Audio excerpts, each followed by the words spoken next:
क्या आपकी एज 50 के ऊपर है और आपको नी पेन है तो आप अकेले नहीं हैं, क्योंकि डेटा के अकॉर्डिंग 60 साल के ऊपर ऑलमोस्ट 50% लोगों को नी पेन होता है। इसमें से 45% लोगों को मॉडरेट और 20% लोगों को सीवियर पेन होता है। बट इस चीज़ के लिए हम काफ़ी कुछ कर सकते हैं। नमस्कार, मेरा नाम डॉक्टर पीयूष नाशिकर है। मैं एक orthopaedic and sports injury surgeon हूँ। इस वीडियो में हम जानेंगे कि हमें नी पेन कंट्रोल करने के लिए क्या करने चाहिए। हमारा फोकस 4 चीज़ों पे होगा: lifestyle modification, diet, exercises and home remedies. जब हम लाइफस्टाइल मॉडिफिकेशन के बारे में सोचते हैं तो मैं चाहता हूँ कि आप सोचिए कि आप दिन भर में ऐसी क्या चीज़ें करते हो जिसमें नी के ऊपर बहुत प्रेशर आता है। बिकॉज जब नी पे प्रेशर आएगा तो नी पेन बढ़ेगा। हमें इन्हीं चीज़ों को अवॉइड करना है। जैसे कॉमन चीज़ें हैं, हम नीचे फ्लोर पे मांडी डाल के बैठते हैं, सिटिंग क्रॉस लेग। इसकी वजह से घुटने पे 6 टाइम्स प्रेशर बढ़ता है। इसका मतलब है कि घुटने का घिसावट 6 टाइम्स से बढ़ सकता है, तो ये हमें अवॉइड करना है। हम एडवाइस करते हैं कि वेस्टर्न टॉयलेट यूज़ करना है, इंडियन टॉयलेट यूज़ नहीं करना है। स्टेयर क्लाइंबिंग्स इज़ अलाउड, बट हम बोलेंगे कि जितना कोशिश कर सकते हैं हमें ये स्टेयर क्लाइंबिंग अवॉइड करना है। Walking is not a Contra indication, but मैं ये एडवाइस करता हूँ कि हमें उतना ही चलना है जितना हमें टॉलरेट होता है। So avoid standing for a long time, avoid prolong walks. हमें 4 किलोमीटर पर डे का टारगेट तो रखना है, बट हमें पेन की वजह से हमारी फ्रीक्वेंसी या फिर टाइमिंग्स ऑफ वॉकिंग कंट्रोल रखनी है। काफ़ी लोगों को रेस्ट करने की एडवाइस दी जाती है, बट मैं इसके एकदम ही अगेंस्ट हूँ। हमें लेग्स इसलिए दिए हैं कि हमें मूव अराउंड करना है। Mobility is life. तो अगर आपको बहुत सीवियर पेन है तो डॉक्टर से कंसल्ट कीजिए। कुछ मेडिसिन अगर वो देते तो लीजिए। और वंस आपका पेन 60-70% से कम हो जाता है तो you have to keep on moving. आपको चलना है, बिकॉज चलने से आपकी नी की मोबिलिटी तो बढ़ेगी, बट नी में जो ऑयल होता है उसका सर्कुलेशन बढ़ेगा। जो टॉक्सिन्स इमोबिलिटी की वजह से या एक जगह बैठने की वजह से नी में जमा होते हैं वो फ्लश आउट हो जाएंगे। और आपके जो बोन्स है वो भी स्ट्रांग रहेंगे, क्योंकि कैल्शियम का रेगुलेशन अच्छा रहेगा। सो अगर नी पेन है इसका मतलब है रेस्ट करने की ज़रूरत नहीं है। कुछ दिन तक ठीक है, बट आपको मोबिलिटी वापस लाने के लिए एक्सरसाइज करना बहुत ज़रूरी है। हमारे ओवरऑल हेल्थ में डाइट का इम्पोर्टेंस बहुत ज़्यादा है। ऐसे ही नी जॉइंट पेन के लिए भी बहुत इम्पोर्टेंट होता है।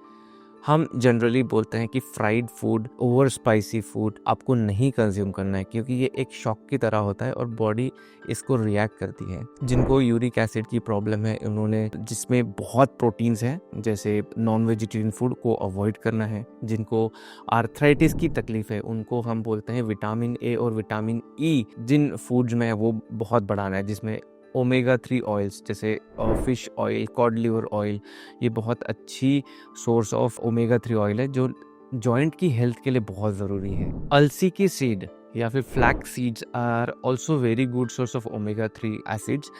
तो हम जो वेजिटेरियंस हैं उनको बोलते हैं कि आपके डाइट में अलसी या फिर फ्लैक्स सीड्स ज़रूर इंक्लूड करें।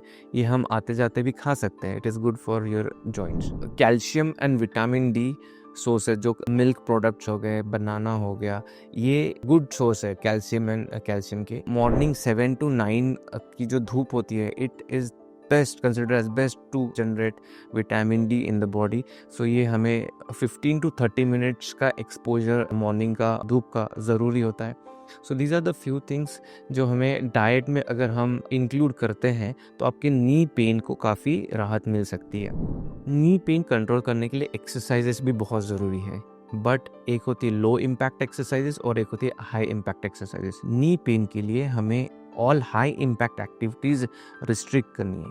सो अगर आपको नी पेन है तो you avoid running, jumping, pivoting movements, कुछ हद तक डांसिंग वगैरह अवॉइड करनी है। बट हमें लो इम्पैक्ट एक्टिविटीज़ में आती है साइकिलिंग, स्विमिंग। इसमें हमें फ्लेक्सिबिलिटी भी बढ़ती है और स्ट्रेंथ भी मेंटेन रहती है। सिंपलेस्ट लो इम्पैक्ट एक्टिविटी तो वॉकिंग ही है। तो आप अपने घर से निकलिए, आजू बाजू का कोई गार्डन होगा वहाँ जाइए, वहाँ पे 4 चक्कर लगाइए। हमें 4 किलोमीटर का टारगेट रखना है। नॉर्मल इंसान 15 मिनट्स में 1 किलोमीटर चल लेता है। अगर हमारा नी पेन है तो हम समझ लें कि हाफ एन आवर में 1 किलोमीटर चल रहे हैं, है ना। सो हमें दिन में 2 घंटा चलना है या 4 किलोमीटर का हमें टारगेट रखना है। बैठे बैठे नी बेंड करना है, स्ट्रेट करना है, ये भी काफ़ी सिंपल एक्टिविटीज़ है। ग्रीन जिम जो गार्डन्स में इंस्टॉल्ड रहते हैं, वहाँ पे साइकिलिंग या फिर इलिप्टिकल के लिए भी प्रोविजंस रहते हैं, तो वो एक्सरसाइजेस भी आप करते हो। आपको बस एक्सरसाइज करते वक्त जब इक्विपमेंट यूज़ करते हैं तो ये ध्यान रखना है कि आप खुद को इंजोर ना कर ले। तो अगर आपको डिफ़िकल्ट हो रहा है तो किसी को साथ में रखिए और ये एक्सरसाइजेस करिए। होम रेमेडीज़ भी नी पेन मैनेज करने के लिए बहुत इम्पोर्टेंट है। काफ़ी लोग ऑयल्स एंड मसाज के बारे में पूछते हैं, तो इसके लिए कोई नो नहीं है। आप ऑयल्स एंड मसाजेस यूज़ कर सकते हो, बस अपने आप को हर्ट नहीं करना है। आप गुनगुना या फिर गर्म ऑयल भी वहाँ पे लगा सकते हो, या डॉक्टर ने अगर आपको कोई ऑइंटमेंट प्रिस्क्राइब किया है तो आप हल्का सा वो आपके नी पे लगा के मसाज भी कर सकते हैं। हम ये एक्सपेक्ट नहीं कर सकते हैं कि ऑयल से और होम रेमेडीज से घुटने का दर्द पूरा चला जाएगा, क्योंकि ये इमोलिएंट्स होते हैं। ये घुटने का स्किन और जॉइंट्स को एक ही नर्व सप्लाई करता है। तो ये जो सुपरफिशियल रेमेडीज होती है वो स्किन की जो नर्व्स होती है उनको सूद कर देता है, तो हमें एक ब्रेन में सिग्नल जाता है कि everything is good in the knee. But जो भी चीज़ है, हमें अगर नी पेन से रिलीव हो रहा है, so that is what we want.